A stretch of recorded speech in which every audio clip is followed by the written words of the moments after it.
ओम श्री गणेशाय नमः। स्वागत है आप सभी का माघ मास पुराण की कथा में। आज हम 23वां अध्याय शुरू करेंगे।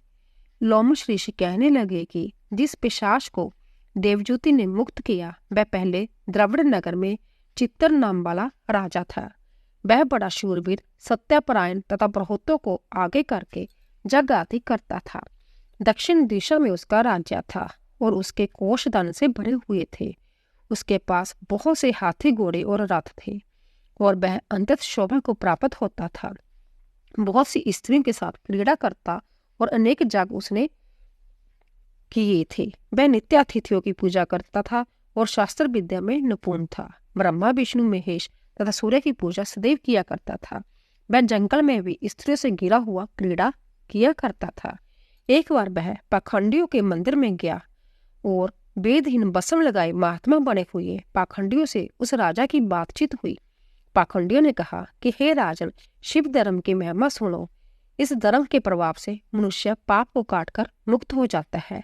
सब वर्णों में शिव मत ही मुक्ति देने वाला है। शिव की आज्ञा के बिना दान, जग और तपो से कुछ नहीं बनता। शिव का सेवक होकर बसम धारण करने, जटा रखने से मनुष्य मुक्त हो सकता है। जटा दान करने से तथा बसम लेपन से ही मनुष्य शिव के समान हो जाता है। इसके बराबर कोई पुण्य नहीं है। जटा बसम धारण किए हुए सभी जोगी शिव के सदृश होते हैं। अंध, जड़, नपुंसक तथा मूर्ख सब जटा से ही पहचाने जाते हैं। शूद्र वर्ण के शिव भी पूजनीय है। विश्वामित्र क्षत्रिय होकर तप से ब्राह्मण हो गए। वाल्मीकि चोर होकर उत्तम ब्राह्मण हो गए। अतएव शिव पूजन में किसी बात का विचार नहीं है। तप से ही ब्रह्म तत्व प्राप्त होता है, जन्म से नहीं। इस कारण शिव का दर्शन उत्तम है तथा शिव के सिवाय दूसरे देवता का पूजन ना करें। शिव तपस्वी को विष्णु का त्याग करना चाहिए। विष्णु की मूर्ति का पूजन नहीं करना चाहिए।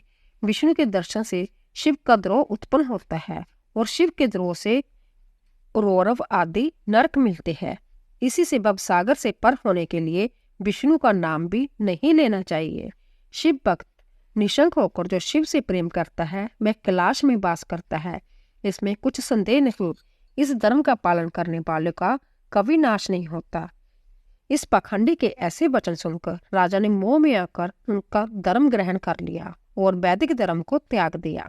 वह श्रुति, स्मृति और ब्राह्मणों की निंदा करने लगा। उसने अपने घर में ही अग्निहोत्र को बुझा दिया और धर्म के कार्य बंद कर दिए। विष्णु की निंदा और वैष्णवों से द्वेष करने लगा और बोला, कहाँ है विष्णु? कहाँ देखा जाता है? कहाँ रहता है? किसने देखा? और जो लोग नारायण का भजन करते थे उनको दुख देता था। पाखंडियों का मत ग्रहण कर राजा वेद, वैदिक धर्म, भरत, दान और दान्यों को नहीं मानता था। अन्याय से दंड देता वह कामी राजा सदा स्त्रियों के समूह से घिरा रहता और क्रोध से भरा रहता। गुरु तथा पुरोहितों के वचनों को नहीं मानता था। पाखंडियों पर विश्वास करता हुआ उनको गांव, हाथी, घोड़े और स्वर्ण आदि देता था। उनके सब कार्य करता, बसम धारण करता और मस्तक पर जटा रखता था। और जो कोई विष्णु का नाम लेता उसको मृत्यु का दंड दिया जाएगा। जब ढिंडोरा उसने पिटवा दिया था, उसके भय से ब्राह्मणों तथा वैष्णवों ने उस देश को छोड़ दिया और दूसरे देशों में चले गए। सारे देशवासी केवल नदी के जल से जीते थे। जीविका से दुखी होकर वृक्ष आदि नहीं लगाते थे, ना ही खेती बाड़ी करते थे। प्रजा अन्न के अभाव से गला सड़ा अन्न भी खा लेती थी। आचार विचार, अग्नि क्रिया सब को छोड़कर काल रूप की तरह वह राजा शासन करता था। कुछ काल पश्चात उस राजा की मृत्यु हो गई और वैदिक रीति से उसकी क्रिया भी नहीं की गई। यह जमदूतों से अनेक प्रकार के दुख उठाता रहा।